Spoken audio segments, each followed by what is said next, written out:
Fazenda Castanheira, interior de Pernambuco, 23 anos atrás. O relógio marcava 3 da madrugada, quando Doralice acordou com a mão áspera de seu pai, cobrindo sua boca. Aos 10 anos, ela nunca tinha visto aquele olhar no rosto dele. Puro terror, os olhos arregalados como os de um animal acuado. Silêncio, minha filha, ele sussurrou tremendo. Vista qualquer coisa. Rápido. No quarto ao lado, sua mãe já empacotava às pressas o que conseguia carregar, as lágrimas escorrendo em silêncio. Lá fora, Doralice podia ouvir o motor da caminhonete velha ligado, roncando baixo na madrugada. Pai, o que está acontecendo? Ela perguntou, mas ele apenas negou com a cabeça.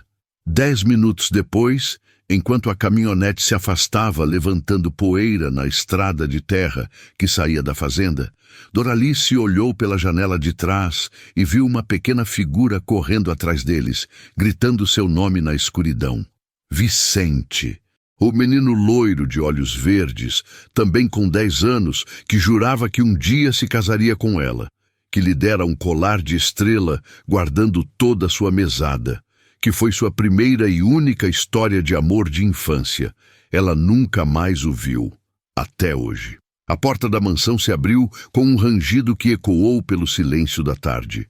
Doralice segurou com força a alça de sua mala surrada, sentindo o coração disparar no peito. Seus olhos percorreram o hall de entrada, mármore português, lustres de cristal, paredes revestidas de madeira nobre. Tudo ali gritava opulência, um mundo completamente diferente do barraco de taipa onde vivera depois da fuga, nas grotas de Garanhuns. Mas não era o luxo que a fazia tremer, era a lembrança, era a vingança que carregava no peito, era o medo de que ele a reconhecesse. 23 anos. Tanto tempo havia se passado desde aquela noite terrível. Doralice tinha apenas 10 anos, mas nunca esqueceu o desespero na voz de seu pai, nem as lágrimas silenciosas de sua mãe enquanto juntavam às pressas as poucas roupas que possuíam e fugiam da fazenda Castanheira no meio da madrugada. E nunca esqueceu o menino loiro, também com 10 anos na época, que correu atrás da caminhonete velha, gritando seu nome enquanto eles desapareciam na poeira da estrada. 5 anos atrás, seu pai morrera numa crise de febre, delirando. Tertuliano, ele vai me encontrar. Perdão, minha filha, perdão por ter fugido. Os Castanheira nunca souberam a verdade. Aquelas palavras a assombravam todas as noites. Que segredo terrível seu pai escondia. Que crime havia testemunhado para que vivessem décadas em fuga. E por que mencionava os Castanheira se o verdadeiro culpado era outro? Agora, aos 33 anos, Doralice voltara para descobrir. E se fosse preciso para se vingar. A senhora deve ser Doralice? Uma voz grave a arrancou das memórias. Ela ergueu os olhos e sentiu o ar faltar em seus pulmões. Ali, a poucos metros de distância, estava Vicente Castanheira. O menino magricela de olhos verdes havia se transformado em um homem imponente de 33 anos, de ombros largos e presença magnética, mas eram os mesmos olhos. Aqueles olhos que um dia a olharam com adoração infantil, que brilhavam quando ela ria de suas piadas bobas, que se encheram de lágrimas quando ela foi embora. Ele não a reconheceu. Sim, senhor, ela respondeu, baixando o olhar e disfarçando o sotaque que tanto se esforçara para suavizar. Sou eu. Vicente observou a nova governanta com curiosidade. Havia algo nela que o incomodava de forma estranha, uma familiaridade que não conseguia identificar. Talvez fosse apenas impressão. Afinal, ele entrevistara dezenas de candidatas naquele mês, e todas pareciam iguais em sua pressa por agradar, em seus sorrisos calculados. Mas Doralice era diferente. Havia uma tristeza antiga em seus olhos castanhos, uma profundidade que o intrigava, e ao mesmo tempo o atraía de forma perturbadora. Dona Eulália já lhe mostrou seus aposentos? Ele perguntou, forçando-se a soar profissional. Sim, senhor. Muito obrigada pela oportunidade. Aquela voz. Por que aquela voz despertava ecos em sua memória?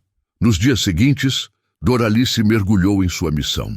Durante o dia, cumpria suas funções com perfeição. Organizava a casa, supervisionava as refeições, garantia que tudo funcionasse como um relógio suíço.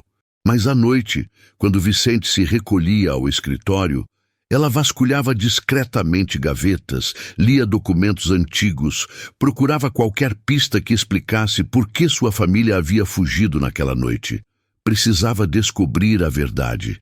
Precisava entender por que sua vida havia sido destruída, por que sua família vivera décadas na miséria, fugindo de fantasmas que nunca compreendeu completamente. Mas o que ela não esperava, o que a assustava profundamente, era aquela sensação crescente no peito toda vez que Vicente entrava no cômodo. A forma como seu coração acelerava quando ele sorria. O calor que subia pelo seu rosto quando suas mãos se tocavam acidentalmente ao passar um documento. Ela estava se apaixonando, novamente, e isso não fazia parte do plano. Vicente também sentia aquela inquietação constante, aquela vontade inexplicável de estar perto dela. Começou a criar desculpas para conversar. Pedia sua opinião sobre o cardápio, questionava sobre a temperatura ideal do ar-condicionado, inventava reuniões que necessitavam de sua presença para tomar notas. Uma noite, enquanto trabalhava até tarde no escritório, ela entrou com uma xícara de chá de erva cidreira. "O senhor precisa descansar", ela disse suavemente. "Já passa da meia-noite." Ele ergueu os olhos dos papéis e, pela primeira vez, realmente a olhou. A luz suave do abajur criava sombras em seu rosto, destacando a delicadeza de seus traços. Havia uma beleza melancólica nela, uma tristeza que o fazia querer protegê-la de algo que nem sabia o que. "Sente-se", ele pediu, surpreendendo a si mesmo.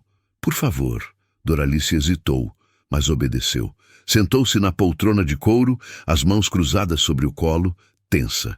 "Conte-me sobre você", Vicente disse, inclinando-se para a frente. "De onde vem? Como foi sua vida?" O coração de Doralice disparou. Era uma oportunidade perigosa. Perigosa porque a verdade estava tão perto de seus lábios quanto as mentiras que havia ensaiado. "Nasci no interior de Pernambuco", ela começou, escolhendo cada palavra com cuidado. "Meu pai trabalhava numa fazenda, cuidava do gado.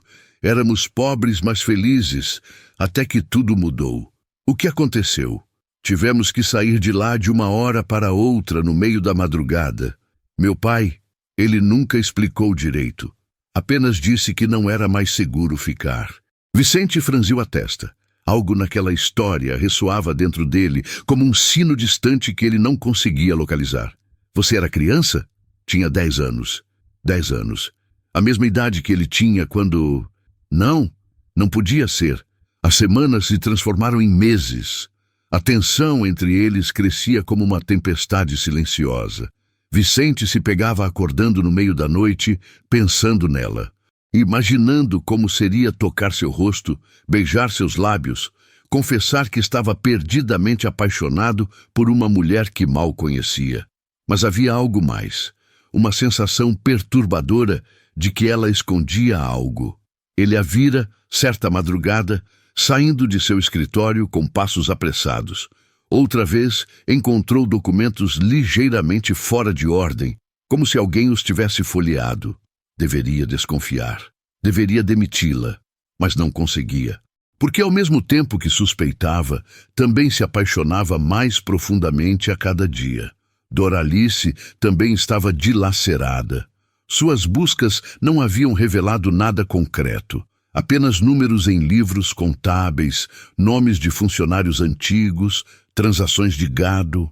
Nada que explicasse o terror de seu pai. E pior, ela não queria mais encontrar, porque se encontrasse algo terrível, algo que provasse que Vicente ou sua família haviam prejudicado seus pais, teria que agir, teria que odiá-lo. E ela não conseguia mais imaginar sua vida odiando aquele homem.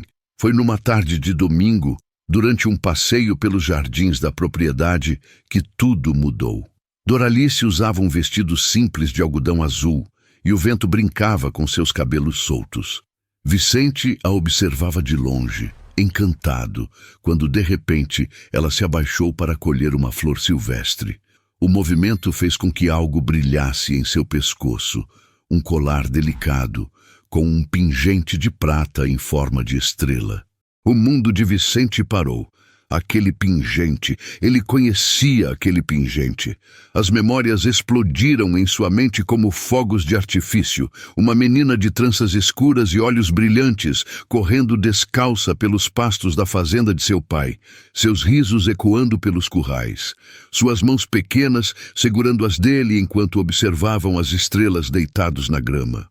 E aquele dia, semanas antes dela desaparecer, quando ele usou toda a sua mesada para comprar aquele colar numa feira em Caruaru, entregando-o a ela com as bochechas coradas de vergonha e orgulho. Doralice, ele sussurrou, o nome saindo como uma prece. Ela se virou, e ao ver a expressão em seu rosto, soube que tudo havia acabado. Ele sabia. Dora? A voz dele tremeu. É você? Minha Dora? Antes de continuarmos com o desfecho emocionante desta história, se você gosta de história com finais felizes, deixe seu like, se inscreva no canal e ative o sininho para não perder nenhuma história de amor como esta. E se você acredita no poder do amor verdadeiro, comente, o amor vence tudo. Agora vamos descobrir o que acontece com Doralice e Vicente. As lágrimas escorreram pelo rosto de Doralice antes que ela pudesse contê-las. 23 anos de segredos, de dor acumulada, de amor não correspondido, desabaram sobre ela como uma avalanche. Sim, ela sussurrou, sou eu. Vicente atravessou a distância entre eles em 3 passadas longas, puxando-a contra seu peito com força, como se temesse que ela desaparecesse novamente. Por quê? Ele perguntou. A voz embargada. Por que não me disse? Por que voltou assim, escondendo quem era? E então, ali mesmo no jardim onde brincaram quando crianças, 23 anos atrás, Doralice contou tudo. A fuga repentina da fazenda no meio da noite, os anos de pobreza em Garanhuns, o medo constante de seu pai, suas suspeitas sobre a família Castanheira, sua decisão de voltar disfarçada para descobrir a verdade. Eu precisava saber, ela soluçou. Precisava entender o que aconteceu. Por que meu pai vivia com tanto medo? Por que nossa vida foi destruída? Vicente segurou seu rosto entre as mãos, forçando-a a olhá-lo nos olhos. Eu também preciso saber, ele disse firmemente. E vamos descobrir juntos. Eu prometo. Naquela noite, Vicente reabriu arquivos que estavam fechados há décadas. Convocou o advogado da família, o contador mais antigo, até mesmo funcionários aposentados que ainda viviam na região. E a verdade, quando finalmente emergiu, foi completamente diferente do que Doralice imaginara. Seu pai não havia sido prejudicado pelos Castanheira. Ele havia testemunhado um crime. Um esquema de desvio de dinheiro orquestrado pelo antigo gerente da fazenda, um homem cruel chamado Tertuliano Valadares. Quando seu pai descobriu e ameaçou denunciar, Tertuliano o ameaçou de morte, forçando-o a fugir no meio da noite. O pai de Vicente, Antônio Castanheira, nunca soube de nada. Tertuliano controlava tudo com punho de ferro, e quando finalmente foi descoberto, anos depois, já havia fugido para o Paraguai com uma fortuna roubada. Antônio procurou desesperadamente pelo caseiro que havia desaparecido, querendo compensá-lo, mas nunca o encontrou, e levou a culpa e o remorso até seu leito de morte, 5 anos atrás, sem saber que o homem a quem devia tanto também já havia partido. Tanto tempo perdido, Doralice chorou, apoiada no ombro de Vicente. Tanto sofrimento por nada. Se meu pai tivesse confiado em seu pai, ele estava protegendo você, Vicente disse suavemente, acariciando seus cabelos. Fez o que qualquer pai faria. E agora podemos recomeçar. Ele se afastou levemente, segurando as mãos dela entre as suas. Doralice, desde o dia em que você foi embora, uma parte de mim morreu. Procurei você em cada mulher que conheci. Nunca me casei, nunca me apaixonei de verdade, porque nenhuma delas era você. E agora que o destino nos deu uma segunda chance, ele se ajoelhou ali mesmo, no escritório cercado de papéis e memórias, com lágrimas nos olhos verdes que ela tanto amava. Casa comigo, não porque você é minha governanta, não porque temos um passado, mas porque eu te amo, sempre amei. E quero passar o resto da minha vida provando isso para você. Doralice não conseguiu falar. Apenas acenou com a cabeça, rindo e chorando ao mesmo tempo, enquanto ele deslizava em seu dedo um anel de esmeraldas, a pedra que combinava perfeitamente com seus olhos. O casamento aconteceu 3 meses depois, numa cerimônia íntima na capela da fazenda. O mesmo lugar onde, décadas atrás, 2 crianças haviam jurado ser melhores amigos para sempre. Os anos que se seguiram foram de uma felicidade que Doralice jamais imaginara possível. Vicente transformou parte da fazenda em um projeto social, ajudando famílias carentes da região, uma homenagem ao pai de Doralice e a todos que sofreram injustiças silenciosas. E quando seus 3 filhos nasceram, Antônio, em homenagem ao avô, Eulália, em homenagem à governanta que acolhera Doralice com carinho maternal, e Estela, por causa do pingente de estrela que os reunira, Doralice finalmente entendeu que às vezes o destino separa as pessoas apenas para que elas aprendam a valorizar o reencontro. Toda noite, antes de dormir, Vicente beijava a testa de sua esposa e sussurrava as mesmas palavras que dizia quando criança. Você é a dona das minhas estrelas, Dora. Sempre foi, sempre será. E Doralice, segurando o colar de prata que nunca mais tirou do pescoço, respondia com o coração transbordando. E você é o dono do meu céu, Vicente, para sempre. E você, o que achou dessa história? Eu quero muito saber de onde você está me ouvindo agora. De qual cidade, estado ou país? Escreve aqui embaixo o nome da sua cidade. E se você conhece alguma história parecida que aconteceu na sua região, me conta um pouquinho nos comentários. Quem sabe a sua sugestão não vira o tema do nosso próximo vídeo. Um abraço carinhoso e até a próxima história.